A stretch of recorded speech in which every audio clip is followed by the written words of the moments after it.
Je crois que la pratique sportive, elle fait partie, je veux dire, de notre vie sociale à tous, qu'il s'agisse de la découverte du sport loisir, qu'il s'agisse de la place du sport à l'école, ensuite la place du sport en matière de compétition et en matière de spectacle sportif. Ça fait vraiment partie, je veux dire, de notre univers collectif. Et le bénévolat sportif, l'ensemble des bénévoles du monde du sport, c'est-à-dire environ 2 millions de personnes dans 175 000 associations, sont le socle de cette pratique sportive. C'est un peu la clé de voûte qui permet qu'il y ait autant d'engagement associatif dans le sport. Et je crois que si on dit souvent que le sport est un facteur, un vecteur de cohésion sociale, même si toujours, il n'est pas le remède à tous les maux, mais il est un vrai vecteur de cohésion sociale, d'emploi aussi. C'est parce qu'il y a à l'initiative du sport, sur tous les terrains de sport, dans toutes les associations des bénévoles. Vous savez, je crois qu'on ne fait jamais rien seul. À dire dans la vie publique, comme dans la vie d'une entreprise, comme dans la vie sociale, on doit s'appuyer, je veux dire, les uns sur les autres. Et il y a des missions de service public, je veux dire, que les collectivités ne peuvent pas faire seules. Et donc, elles s'appuient, je veux dire, sur un travail associatif. Et moi, je regrette que ce travail associatif ne soit pas plus valorisé.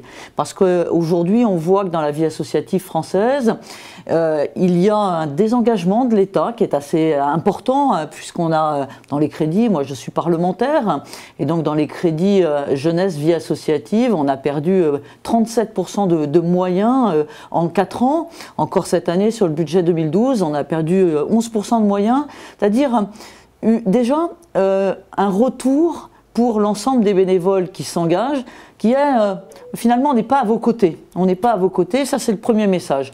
Puis je crois que dans une société qui a besoin qu'il y ait cet altruisme, que dans une société où, surtout dans les périodes difficiles où chacun se recentre un peu sur son univers personnel, qu'il y ait des femmes, des hommes qui donnent de leur temps pour les autres, pour la vie sportive, il faut qu'on puisse le valoriser et ne serait-ce que dans les projets de formation professionnelle, qu'ils puissent être pris en compte, ce qu'on appelle la validation des acquis de l'expérience, c'est-à-dire que les parcours de bénévolat, dans tous les secteurs, dans le secteur sportif comme dans d'autres, ils puissent permettre de construire son propre parcours personnel professionnel.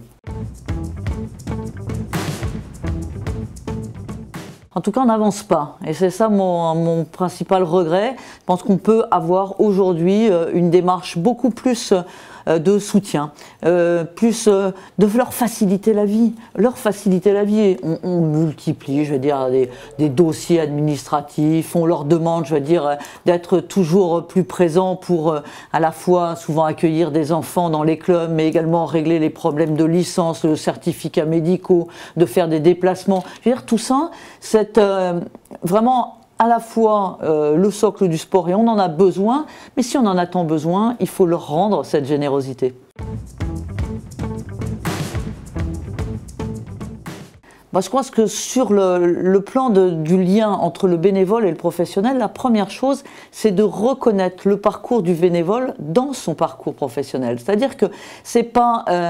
on a besoin, je veux dire, et on a de l'emploi sportif, c'est important, et le bénévole est par définition quelqu'un qui s'engage bénévolement, donc gratuitement, à la cause du mouvement associatif, mais le retour qu'il peut avoir dans la construction de son parcours professionnel est également essentiel. Que vous ayez un jeune qui soit, par exemple, situation plus ou moins d'échec de parcours professionnel scolaire, qu'il s'engage dans son club de quartier, qu'il s'engage, je vais dire, dans sa cité, et qu'on puisse ainsi le réamener dans un parcours de professionnalisation, c'est quand même ça aussi notre démarche, je pense, collective, légitime pour leur reconnaître cet engagement.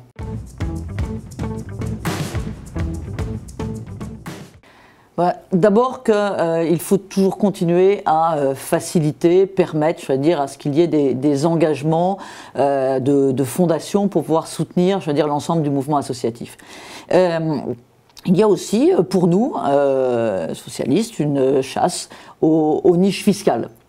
Et donc, dans ce contexte, moi je vois arriver la Fondation Sport, la première fondation d'utilité publique sport, qui va s'appeler Henri Serrandour, qui est portée par une ancienne ministre des Sports, Edwige Avis, qui a laissé une marque extrêmement forte dans l'ensemble du mouvement sportif. Je vois arriver cette fondation sportive comme une vraie bouffée d'oxygène, une vraie structuration pour permettre à ce qu'il y ait cet accompagnement du mouvement sportif par une fondation d'utilité publique. On n'est pas dans la niche fiscale, on est dans l'engagement public au service du sport. C'est pas là que les niches fiscales sont à aller chercher, elles sont à aller chercher dans bien d'autres secteurs et la force de la vie associative, c'est finalement celle qui nous a conduits tous à repousser cet amendement.